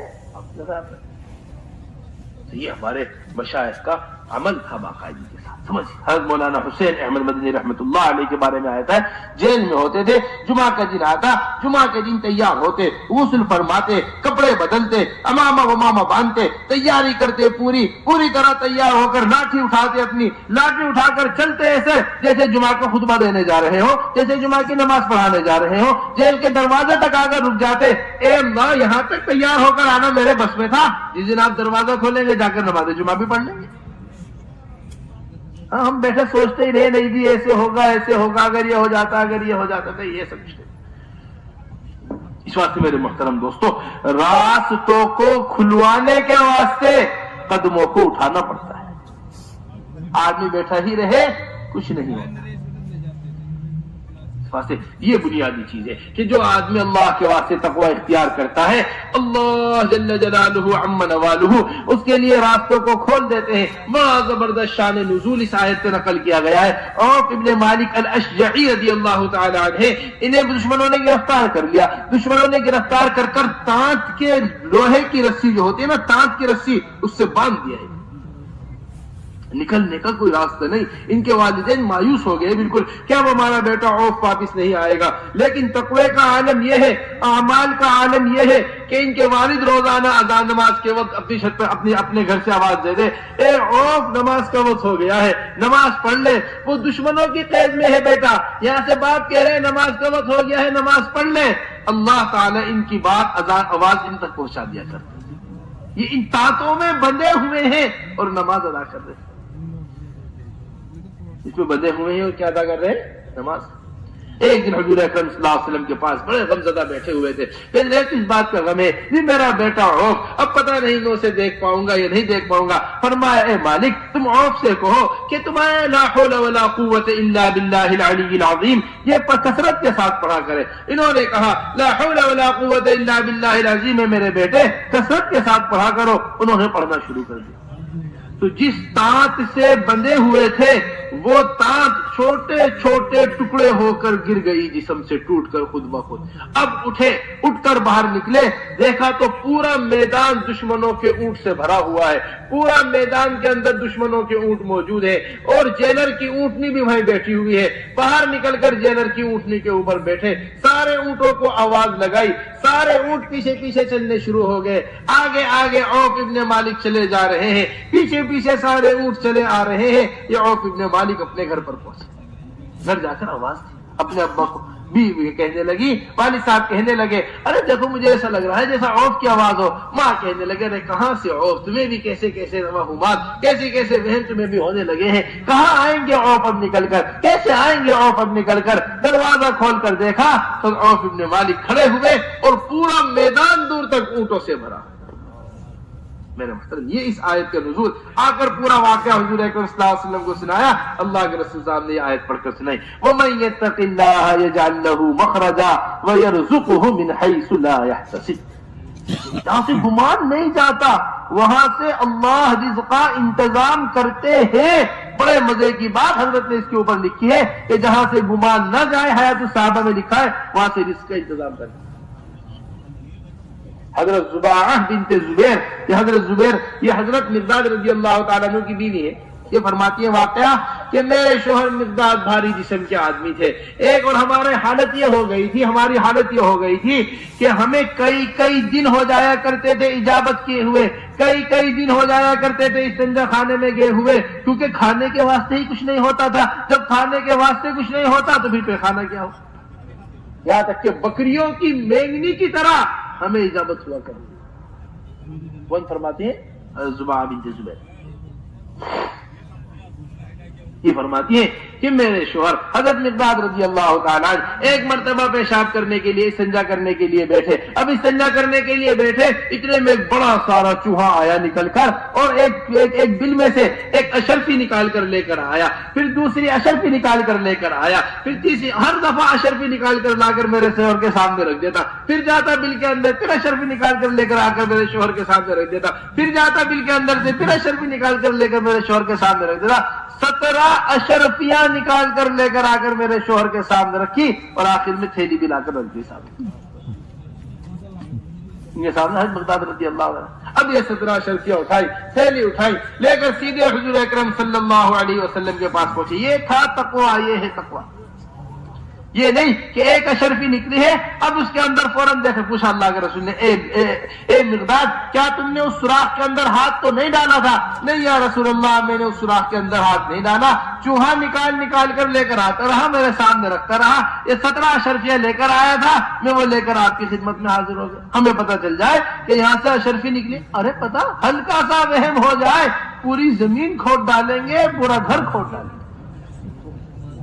چاہے یہاں سے اشرفی نکل جائے، یہاں سے سونے کے آثار ہیں، آثار کے اوپر کھود دیتا ہے آدمی زمین. اب بنے خزانہ دفنایا تھا زمین کے اندر. یہ تقویٰ ہے. نہیں ہمارا مال نہیں ہے، ہم ہاتھ نہیں ڈالیں. فرمایا یہ تمہارا مال ہے، اس کے اوپر خمس بھی نہیں لیا جائے گا جو زمین سے نکلنے والے مال پر لیا جاتا ہے. کیوں؟ یہ تو اللہ نے تمہیں غیب سے انتظام کیا ہے. اللہ نے کیا کیا ہے؟ حضرت فرمایا کرتے تھے جب تم حکم کے اوپر قدم اٹھاؤ گے، جب تم حکم کے اوپر قدم اٹھاؤ گے، اللہ سبب کا انتظام پیشاب کرتے ہوئے چوہوں کے ذریعے کرا دیتے. جب تم کس کے اوپر قدم اٹھاؤ گے؟ حکم کے اوپر قدم اٹھاؤ گے، اللہ سبب کا انتظام کیسے کرا دے گا؟ پیشاب کرتے ہوئے چوہوں کے ذریعے اللہ سبب کا انتظام کرا دے گا. فرماتے ہیں زبیہ بنت زبیر کہ اس 17 اشرفیوں پہ اللہ کے رسول نے برکت کی دعا دی، رکھ لو اسے اللہ تمہیں برکت دے گا. فرماتے ہیں اتنی برکت ان کے اندر ہوئی ہے، جب یہ 17 اشرفیاں ہمارے پاس جس دن ختم ہوئی اس دن ہمارے گھر کے اندر چاندی کے سکوں سے بورے بھرے ہوئے رکھے. چاندی کے سکوں کے، یہ تھا وہ اللہ کی ذات عالی سے لیتے. اس واسطے میرے محترم دیکھو تقوی پر اللہ تبارک و تعالیٰ ایسے نوازتے. عبداللہ ابن عمر کا بڑے مزے کا واقعہ نقل کیا ہے. فرماتے ایک مرتبہ جنگل کے اندر جا رہے تھے، جنگل کے اندر ایک چرواہے کو دیکھا بکریاں چرا رہا ہے. اب فکر ہوئی کہ محلے کے اندر تو ایمان کا یہ عالم ہے، شہر کے اندر تو تقوی کا یہ عالم ہے، شہر والوں کے ایمان کا تو یہ عالم ہے، شہر والے کی پرہیزگاریوں کا تو یہ عالم ہے، ذرا جنگل والوں کا بھی تو امتحان لینا چاہیے. کہیں جنگل میں رہنے کی وجہ سے، یہ دین کے ماحول سے دور رہنے کی وجہ سے کہیں کمزوری تو نہیں آ گئی ہے. فوراً اس کا امتحان لیا اور پوچھا بتاؤ بھائی ان بکریوں میں سے ایک بکری ہمیں دے دو، ان بکریوں میں سے ایک بکری ہمیں دے دو. فرمانے لگا چرواہا یہ بکریاں میری بکریاں نہیں ہیں، یہ تو میرے مالک کی بکریاں ہیں. میں اپنے مالک کا مال آپ کو کیسے دے سکتا ہوں؟ میں اپنے مالک کا مال آپ کے حوالے کیسے کروں؟ فرمایا ارے مالک کہاں دیکھے گا تمہیں بکریاں دیتے ہوئے، تم ایسا کرو ایک بکری ہمیں دے دو. جب تمہارے مالک پوچھے کہ بکری کہاں گئی، کہنا کہ بھیڑیے نے حملہ کیا، وہ بکری لے گئی. کس پر اختیار کیا ہے تقویٰ؟ ایک بکری پر تقویٰ اختیار کیا ہے، ایک بکری پر تقویٰ. کہنے لگا وہ چرواہا این اللہ، ارے میں مالک سے تو کہہ دوں گا جا کر کہ بکری کے اوپر بھیڑیے نے حملہ کیا تھا، بھیڑیا بکری لے گیا، لیکن اللہ کہاں گیا؟ کون ہے؟ جنگل میں رہنے والا ایک چرواہا ایک بکری دیتے ہوئے کہہ رہا ہے این اللہ، اللہ کہاں؟ بس یہ جملہ ایسا پسند آیا عبداللہ ابن عمر کو، بار بار اسی کا ورد کرتے رہے این اللہ این اللہ این اللہ این اللہ. اس بکری کے مالک کے پاس گئے، اس سے جا کر یہ کہا کہ مجھے یہ تمہارا غلام خریدنا ہے. اس سے غلام کو خریدا جو بکری چرا رہا تھا اور اسے آزاد کیا. جتنی بکریوں کو وہ چرا رہا تھا ان ساری بکریوں کو خریدا اس کے مالک سے، اور وہ ساری کی ساری بکریاں اس غلام کو ہدیہ کر دی. ایک بکری کے اوپر تقویٰ اختیار کیا تھا، اللہ نے آزادگی بھی دی، اللہ نے ساری بکریوں کا مالک بھی بنا دیا. وَمَن يَتَّقِ اللَّهَ يَجْعَل لَّهُ مَخْرَجًا وَيَرْزُقْهُ مِنْ حَيْثُ لَا يَحْتَسِبُ وَيَرْزُقْهُ مِنْ حَيْثُ لَا يَحْتَسِبُ. گمان نہیں جاتا وہاں سے اللہ ایسا نوازتا ہے. اس واسطے میرے محترم دوستو ان تقویٰ کو اختیار کرو. یہ نہیں ہمارے اوپر حالات ہے، ہمارے اوپر تنگی ہے، ہماری تجارت کے اندر پریشانیاں ہیں، ہماری تجارت کے اندر حالات ہے. وَمَن يَتَّقِ اللَّهَ يَجْعَل لَّهُ مِنْ أَمْرِهِ يُسْرًا. یہ تیسرا وعدہ ہے کہ جب آدمی تقویٰ اختیار کرتا ہے اللہ تبارک و تعالی اس کے معاملات کو آسان کر دیتے ہیں. اس کے معاملات کو کیا کر دیتے ہیں؟ آسان کر دیتے ہیں. ایسا آسان کر دیا. بڑے مزے کا واقعہ ہمارے حضرت بیان کرتے ہیں، حضرت داؤد علیہ السلام کا واقعہ. حضرت داؤد علیہ السلام اللہ کے نبی تھے، یہ سلیمان علیہ السلام کے والد تھے، اور ان کا معمول یہ تھا، بادشاہ تھے، ان کا معمول یہ تھا چل پھر کر اپنی رعایا کے احوال لیا کرتے تھے. اپنے رعایا کے کیا لیا کرتے رہے؟ احوال. اب اپنی رعایا کے درمیان چل رہے پھر رہے، دیکھا کیا، ہر رات نکلتے پوچھتے ارے داؤد کیسا آدمی ہے. ہر ایک آدمی داؤد علیہ السلام کی تعریف کرتا، یہ تو بہت عمدہ آدمی ہے، بہت شاندار آدمی ہے، بڑے انصاف والے آدمی ہیں، ایسے ہیں ایسے ہیں ایسے ہیں، تاکہ دیکھے کہیں اللہ نے. دیکھو میرے محترم دوستو، ہماری بات کو سمجھیے گا. مخلصین جو ہوتے ہیں وہ اپنی کمیوں کو تلاش کرتے ہیں، اور ریاکار اور مکار جو ہوتے ہیں وہ اپنی خوبیاں ہی سننا صرف پسند کرتے ہیں. یہی معمول کن کا تھا؟ عمر بن خطاب رضی اللہ تعالیٰ عنہ. اور یہی معمول داؤد علیہ السلام. میرے بات کو میری رعایا کے اندر کسی قسم کی کوئی پریشانی یا مجھ میں کوئی بات اگر ہو تو رعایا کے ذریعے مجھ تک پہنچ جائے. یہ ہوتے ہیں مخلصین لوگ. یہ کون ہوتے ہیں؟ مخلصین لوگ. ہم جیسے مکار لوگ ہیں، ہم جیسے کمزور لوگ نہیں ہوتے تھے جو اپنی تعریفیں ہی سن سن کر خوش ہوتے رہے، تعریفیں ہی سنتے رہے. یہ فلاں نے ایسا کر دیا، آپ نے ایسا کر دیا، آپ فلاں آپ فلاں. 3 دن تک اعلان کرتے رہے علی ابن ابی، 3 دن تک اعلان کرتے رہے امیر معاویہ رضی اللہ تعالیٰ عنہ. 3 جمعہ تک اعلان کرتے رہے امیر معاویہ رضی اللہ تعالیٰ عنہ، یہ مال میرا ہے، میری مرضی ہے میں جیسا جی چاہے استعمال کروں. یہ مال میرا ہے، میری مرضی ہے میں جیسا جی چاہے استعمال کروں. 3 جمعہ تک اعلان کرتے. 4تھا جمعہ آیا، ایک صحابی کھڑے ہوئے، غلط کہتے ہیں امیر صاحب، آپ کا مال نہیں ہے، اللہ کا مال ہے، اللہ کے حکم کے مطابق استعمال کیا جائے، اللہ کے بنائے ہوئے قانون کے مطابق استعمال کیا جائے. بلا لیا، کمرے کے اندر لے گئے. لوگ سمجھنے لگے کہ اب اس کے اوپر ڈانٹ پڑے گی، امیر کے سامنے کھڑا ہوا ہے، امیر کے سامنے کھڑے ہو کر اس نے بات کہی ہے، حق بات امیر کے سامنے کہی ہے، اب اس کے اوپر سختیاں کی جائیں گی. لوگوں نے کمرے میں جھانک کر دیکھا تو امیر معاویہ اسے سینے سے لگائے ہوئے تھے، اس کا شکریہ ادا کر رہے تھے، کہہ رہے تھے میں تو ہلاکت کے قریب پہنچ گیا تھا، کوئی حق بات کرنے والا نہیں تھا، تم نے مجھے ہلاکت سے بچا دیا. حیات الصحابہ میں پورے واقعے کو اسی طرح نقل کیا ہے. راستے میں ایک آدمی ملا، کہنے لگا کہ آدمی تو اچھے ہیں داؤد، مگر بات یہ ہے کہ بیت المال سے مال لیتے ہیں، بیت المال سے وظیفہ لیتے ہیں اپنا. بس وہی کھڑے کھڑے ارادہ کر لیا کہ آج کے بعد سے ہم بیت المال سے کوئی وظیفہ نہیں دیں گے. اب بیوی کا گھر کا نظام، بچوں کا نظام کیسے چلے گا؟ بہرحال ضرورتیں ہیں، بشری ضرورتیں، کیسے چلے گا؟ تو اس تقوی کے اختیار کرنے پر اللہ نے سب سے زیادہ سخت چیز کو سب سے زیادہ نرم بنا دیا. وَأَلَدْنَا لَهُ الْحَدِيدَ، ہم نے ان کے لیے لوہے کو موم بنا دیا. وَأَلَدْنَا لَهُ الْحَدِيدَ، ہم نے ان کے لیے لوہے کو کیا کر دیا؟ نرم کر دیا. لوہا نرم ہو گیا. زرہ بنایا کرتے تھے، جنگ میں پہننے کا لباس ہوتا ہے. ایک زرہ بیچا کرتے تھے، جتنی گھر کی ضرورت تھی وہ ساری ضرورتیں پوری ہوا کرتی تھی، اور روزانہ کی زرہ بیچ کر بچا ہوا مال بیت المال میں جمع کر دیا کرتے تھے. پہلے بیت المال سے لے رہے تھے، اب بیت المال کو دینے لگے. بس میرے مسلم تقویٰ یہ نہیں کہ ہماری پریشانیاں لوگوں کے اوپر کھلے، ہمارے احوال لوگوں کے اوپر کھلے، ہمارے حالات لوگوں کے اوپر کھلے تاکہ ہماری پریشانی دور ہو. نہ میرے محترم دوستو، ہرگز نہیں. جب بندہ مخلوق سے لینے کا دروازہ کھول لیتا ہے، اللہ دینے کا دروازہ بند کر دیتے ہیں. اللہ دینے کا دروازہ کیا کر دیتے ہیں؟ بس. ہم نے لینے کا دروازہ کھول لیا. پڑوسی کو میرے ہاتھ معلوم ہو، فلاں کے بعد میرے حالات چلے جائے، فلاں مالدار کو یہ پتہ چل جائے، فلاں آدمی کو یہ پتہ چل جائے، فلاں آدمی کو یہ پتہ چل جائے تاکہ میرے پریشانیاں دور ہو جائیں. نہیں میرے محترم، اس سے تو حالات اور بگڑتے چلے جاتے.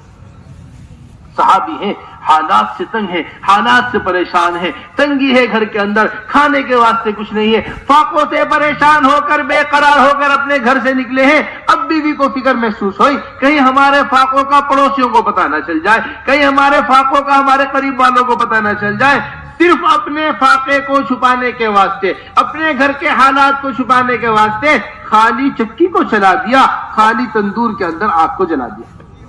خالی تندور پڑا ہوا تھا، آگ جلائی تاکہ پڑوسی دیکھے دھواں اٹھ رہا ہے، ان کے گھر میں روٹی بن رہی ہے. خالی تندور چلا دیا تاکہ پڑوسی دیکھے کہ تندور وہ چکی چلنے کی آواز آ رہی ہے، گھر کے اندر آٹا پیسا جا رہا ہے، کھانا بنانے کی تیاری چل رہی ہے. جب اپنے ہی گھر سے دھواں اٹھتے ہوئے دیکھا، بے قرار بے چین ہو کر دوڑے گھر کی طرف. ارے خیر تو ہے، گھر کے اندر کیا ہو گیا؟ جا کر دیکھا کہ جس چکی کو چلایا تھا فقر کو چھپانے کے واسطے، اس چکی سے آٹا نکل رہا ہے. جس تندور کو جلایا تھا فاقے کو چھپانے کے واسطے، وہ پورا تندور عمدہ قسم کی بکروں کی چاپ سے بھرا ہوا ہے. پورا تندور کس سے بنا ہوا ہے؟ عمدہ قسم کی بکرے کی چاپ، اس سے تندور بھرا ہوا، اور جو آٹا چکی دیکھنے لگے پاٹ اٹھا کے کہ آخر یہ آٹا نکل کہاں سے رہا ہے۔ فرمایا کہ اللہ کے رسول کو واقعہ سنایا، فرمایا اگر تم اس پاٹ کو اٹھا کر نہ دیکھتے رہتے، اس میں سے اسی طرح آٹا نکلتا ہی رہتا، اس میں سے اسی طرح کیا نکلتا رہتا۔ ارے میرے محترم سمجھو بات کو، یہ ہے وہ اللہ کی ذات عالی کو سامنے رکھے۔ وَمَن يَتَّقِ اللَّهَ يُكَفِّرْ عَنْهُ سَيِّئَاتِهِ وَيُعْظِمْ لَهُ أَجْرًا، جو آدمی تقوی اختیار کرتا ہے، اللہ جل جلالہ عما نوالہ اس کے گناہوں کو معاف کرتے ہیں، اس کے درجات کو بلند کر دیتے ہیں۔ یہ بڑا وعدہ، یہ دونوں بہت بڑے بڑے وعدے، یہ چوتھا اور پانچواں وعدہ ہے۔ ایک تو گناہوں کی معافی ملتی ہے، اور ایک کیا مل جاتی ہے؟ ایک جنت کے مقامات ملتے ہیں۔ یہ ہوتا ہے تقوی، یہ اللہ تبارک و تعالی کی طرف سے ملتے ہیں انعامات۔ بڑے مزے کا واقعہ نقل کیا ہے کہ ایک نوجوان تھا، وہ رہا کرتا تھا مدینہ منورہ کے اندر، نماز پڑھنے آیا کرتا تھا۔ عمر ابن خطاب رضی اللہ تعالیٰ نے اس کے آنے کو دیکھا کرتے تھے، اس کے جانے کو دیکھا کرتے تھے، اور عمر رضی اللہ تعالیٰ کو بڑی محبت اس سے تھی کہ اتنے میں جب بھی یہ مسجد کی طرف آیا کرتا تھا، ایک لڑکی اسے اپنی طرف متوجہ کیا کرتی تھی۔ دیکھو میرے محترم، یہ بات سمجھیے گا اچھی طرح، ہمارے حضرت بڑی قیمتی بات فرماتے ہیں ذاکر اسے کہتے ہیں جسے غفلت میں اللہ یاد آئے۔ ذاکر کسے کہتے ہیں؟ یہ نہیں ذکر کے ماحول میں بیٹھ کر تسبیحات پوری کی تو اللہ یاد رہا ہے، اور غفلت کے ماحول کے اندر گئے تو اللہ کو بھول گئے، یہ غافل ہے، یہ ذاکر نہیں۔ یہ کیا ہے؟ یہ غافل ہے۔ کیوں جی؟ غفلت کے ماحول میں اللہ کو بھلا دیا اور ذکر کے ماحول میں اللہ کو یاد رکھا، اسے ذاکر نہیں کہا جائے گا، اسے تو غافل کہا جائے گا۔ یہ غافل ہے، غائب ہے اس کا دماغ۔ گناہوں کے وقت میں اللہ کا یاد آ جانا یہ اصل بات ہے، مصیبت کے وقت میں اللہ کا یاد آ جانا یہ اصل بات ہے، اللہ کا خوف دل کے اندر ہونا یہ الگ بات ہے، گناہ کرتے ہوئے آخرت کا خیال آ جانا۔ علماء نے لکھا ہے تقوی اور پرہیزگاری یہ ہے اور اللہ کا ڈر یہ ہے کہ اگر آدمی کسی گناہ کو کرتے ہوئے دروازے کو بند کر رہا ہے، کھڑکی کے پردے کو گرا رہا ہے، اس کے دل میں اللہ کا ڈر نہیں ہے، یہ مخلوق سے چھپ رہا ہے اور خالق کے سامنے گناہ کر رہا ہے۔ اس سے بڑا گناہ ہے جس گناہ کے اندر یہ گرا ہے۔ کیوں جی؟ مخلوق سے چھپ رہا، جس کے ہاتھ میں نہ نفع ہے نہ نقصان ہے نہ کوئی چیز ہے۔ بڑے مزے کا واقعہ ہے اس کے اوپر۔ پہلے زمانے میں قافلے ہوا کرتے تھے، سفر کیا کرتے تھے۔ ایک قافلہ سفر کر کے جا رہا تھا، اب رات کو اس نے ایک جگہ قیام کیا، قافلے نے ایک جگہ کیا کیا؟ قیام۔ اب جب ایک جگہ قیام کیا تو رات کو ایک نوجوان لڑکی اٹھی قافلے سے اپنی ضرورت کو پورا کرنے کے واسطے۔ اب قافلے والوں کو پتہ نہیں چلا کہ ہماری سواری کا ایک آدمی رہ گیا ہے، ایک لڑکی رہ گئی ہے۔ کہاں وہ ضرورت پوری کر کے اپنی واپس آئی، دیکھا قافلہ آگے بڑھ گیا۔ قافلہ کہاں چلا گیا؟ آگے چلا گیا۔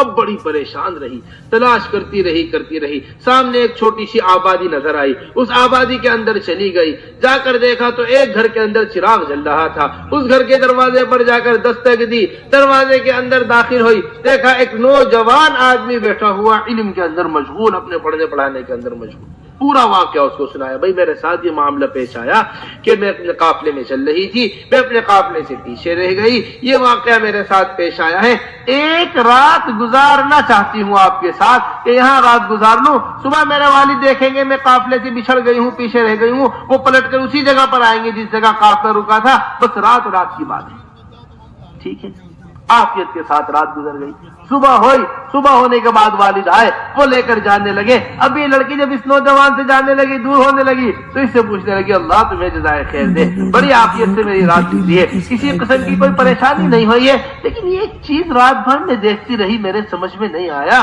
تم ہر تھوڑی دیر بعد اپنا مطالعہ چھوڑ کر، اپنا کام چھوڑ کر جلتے ہوئے چراغ کے اوپر اپنا ہاتھ جلایا کرتے تھے، ہاتھ جلتا تھا اسے ہلا کر پھر دوبارہ مشغول ہو جایا کرتے تھے، پھر تھوڑی دیر گزرتی، پھر چراغ کے اوپر اپنا ہاتھ لے جاتے، پھر اپنے چراغ کے اوپر ہاتھ جلاتے، پھر ہاتھ جلتا تھوڑی دیر میں پھر پیچھے۔ یہ کیا ماجرا تھا؟ کیا کر رہے تھے پوری رات؟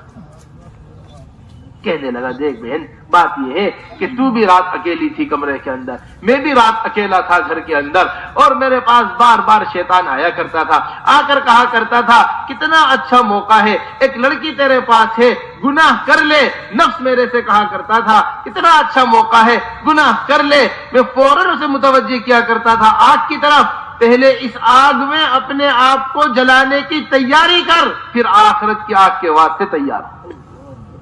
پہلے کیا کر، یہ دنیا کی آگ تیرے سے برداشت نہیں ہو پا رہی ہے، یہ معمولی سی انگلی کا جلنا تیرے سے برداشت نہیں ہو رہا ہے، اور تو تیاری کس کی کر رہا ہے؟ سر کے بال سے لے کر ناخن تک کے جلنے کی، آخرت کی آگ میں تیاری کر رہا ہے۔ پہلے اس آگ کا تو عادی بنا اپنے آپ، پہلے اسے برداشت کر۔ یہ ہوتا ہے تنہائیوں میں اللہ سے ڈرنا، اسے پکڑا کر ذکر کا وقت، یہ گناہ کے وقت میں اللہ کا یاد آ جانا، گناہ کے وقت میں آخرت کا یاد آ جانا، اسے ذکر کہتے ہیں۔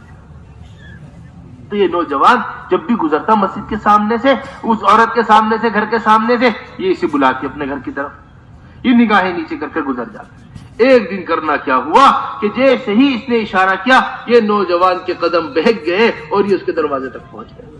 جیسے ہی دروازے پر پہنچا، ایک دم اللہ کا خوف دل کے اندر آ گیا، ایک دم اللہ کا ڈر دل کے اندر آ گیا، ایک چیخ نکلی اور دروازے پر بے ہوش ہو کر گر گیا۔ دروازے پر ابھی عورت پریشان، غلاموں کو لگایا اپنے، اٹھا کر اس نوجوان کو اس کے گھر پر پہنچا دیا۔ اس کے دل میں اتنا ڈر اللہ کا، اس کے دل میں اتنا خوف اللہ تبارک و تعالیٰ کا کہ جیسے ہی آنکھ کھلتی ایک چیخ مارتا اور چیخ مار کر دوبارہ بے ہوش ہو کر گر جاتا۔ اسی حالت کے اندر دنیا سے رخصت ہو گیا۔ لوگوں نے کفنایا، دفنایا اور ساری چیزوں سے فارغ ہوئے۔ اب عمر ابن خطاب رضی اللہ تعالیٰ نے پوچھا بھائی کئی دن سے وہ نوجوان نظر نہیں آ رہا ہے جو آیا کرتا تھا ہمارے پاس نماز میں۔ لوگوں نے کہا امیر المؤمنین عجیب و غریب واقعہ پیش آیا اس کے ساتھ۔ پورا واقعہ عمر ابن خطاب رضی اللہ تعالیٰ عنہ کو سنایا گیا۔ عمر ابن خطاب رضی اللہ تعالیٰ عنہ نے فرمایا چلو مجھے لے کر چلو اس نوجوان کی قبر کے اوپر، میں اس کی قبر کو دیکھوں گا جا کر، میں بھی اس کی قبر کی زیارت کروں گا جا کر۔ اس کی قبر کے اوپر گئے، جا کر عمر رضی اللہ تعالیٰ عنہ فرمانے لگے وَلِمَنْ خَافَ مَقَامَ رَبِّهِ جَنَّتَانِ، جو آدمی اللہ سے ڈرتا ہے اس کے لیے اللہ کے پاس دو جنتیں ہیں۔ قبر سے جواب آیا نوجوان کا امیر المؤمنین اللہ نے دونوں جنتیں مجھے دے دی۔ اللہ نے دونوں جنتیں کیا دے دی؟ وَمَن يَتَّقِ اللَّهَ يُكَفِّرْ عَنْهُ سَيِّئَاتِهِ وَيُعْظِمْ لَهُ أَجْرًا۔ اللہ کی طرف سے ایسا دن۔ اس واسطے میرے محترم دوستو اب اس بات کو اچھی طریقے سے سمجھ لو، تمام ایمانیات اور تمام تر تقوی، تمام تر طہارت، تمام تر پاکی وہ صرف اور صرف اتباع سنت کے اندر ہے۔ وہ کس کے اندر ہے؟ یہ آج زمانے کا بڑا دھوکہ ہے کہ تقوی تو ہمارے دل کے اندر ہے، ہمارا چہرہ سنت کے مطابق نہیں ہے تو کیا حرج کی بات ہے۔ تقوی تو ہمارے دل کے اندر ہے، اللہ کا ڈر ہمارے دل کے اندر ہے۔ حضرت شیخ نے فضائل اعمال میں اس بات کو نقل کیا ہے، جو آدمی یہ کہتا ہو مجھے اللہ سے محبت ہے اور حضور اکرم صلی اللہ علیہ وسلم کی سنت پر عمل نہ کرتا ہو، یہ اللہ سے محبت میں جھوٹا ہے۔ یہ اللہ سے محبت میں وہ معمولی بات نہیں ہے، یہ بہت بڑی بات ہے۔ قُلْ هَٰذِهِ سَبِيلِي أَدْعُو إِلَى اللَّهِ عَلَىٰ بَصِيرَةٍ أَنَا وَمَنِ اتَّبَعَنِي۔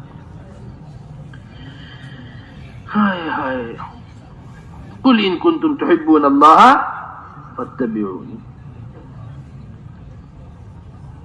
بس میرے محترم دوستو اس بات کو سمجھ لیجیے۔ اس واسطے یہ اندر کا نفاق ہے، یہ اندر کی کمزوری ہے، یہ اندر کی پریشانیاں ہیں، یہ اندر کے حالات ہیں، یہ اندر کی تنگیاں ہیں جو ہمارے باہر نظر آ رہی ہیں۔ جس طرح ایک بیمار کو بیماری چھپائی نہیں دیتی چھپانے سے، اسی طرح ہمارا گناہ بھی، ہماری کمزوری بھی اندر کی چھپ نہیں پاتی۔ جس طرح عشق اور مشق چھپانے سے چھپتا نہیں ہے۔ آپ دیکھ لیجیے، آپ کتنی بھی چادر اوڑے ہوئے ہیں، کتنا ہی موٹا لحاف اوڑھ کر رکھ لیجئے، جہاں آپ عطر کی خوشبو کھولیں گے خوشبو دھیرے دھیرے دھیرے دھیرے ہو کر پورے میں پھیل جائے گی۔ خوشبو کو کوئی چھپانا چاہے چھپا نہیں سکتا۔ خوشبو کیا ہو جاتی ہے؟ پھیل جاتی ہے۔ مشک پھیل جاتا ہے، اسی طرح عشق بھی۔ کسی سے دل لگا کر بیٹھ گئے، اب مزہ ہی نہیں آ رہا، کھانا کھانے کو کہہ رہے کھانا نہیں کھایا جا رہا، اس چھت پر کھڑے ہیں اس چھت پر کھڑے ہیں، ادھر بیٹھے ہیں ادھر بیٹھے ہیں، راتوں کو نیند نہیں آ رہی، یہ کیفیت کیوں بنائی ہوئی ہے؟ جی وہ دل لگ گیا ہے کسی سے۔ عشق اور مشک چھپانے سے نہیں چھپتا۔ اسی طرح میرے محترم دوستو، ایمان اور اسلام یہ چھپانے سے چھپتا نہیں، ظاہر ہو کر رہتا ہے۔ دل کا ایمان جسم پر ظاہر ہوتا ہے، دل کی کمزوری، دل کی بیماری وہ جسم پر ظاہر ہوتی ہے۔ اس واسطے بڑی عجیب و غریب بات، جہاں ایمان اور اسلام کی بحث آتی ہے وہاں بڑا زبردست قول حضرت شاہ عبدالحق محدث دہلوی، حضرت شاہ محدث دہلوی رحمۃ اللہ علیہ کا نقل کیا گیا، بڑی قیمتی بات۔ یہ فرماتے ہیں کہ اسلام اور ایمان باعتبار مسافت کے ایک چیز ہے۔ جسے کہا جاتا ہے ہماری بحثوں کے اندر ایمان متعلق ہے قلب سے، اسلام متعلق ہے اعضاء و جوارح سے، اسلام یہ ہے، ایمان یہ ہے، ایمان یہ ہے، اسلام یہ ہے۔ یہ فرماتے ہیں کہ اسلام اور ایمان باعتبار مسافت کے ایک چیز ہے۔ اسلام باہر سے چل کر اندر دل کے اوپر اثر کرتا ہے، اسلام باہر سے چل کر اندر دل کے اوپر اثر کرتا ہے، اور ایمان اندر سے چل کر باہر اعضاء و جوارح کے اوپر اثر کرتا ہے۔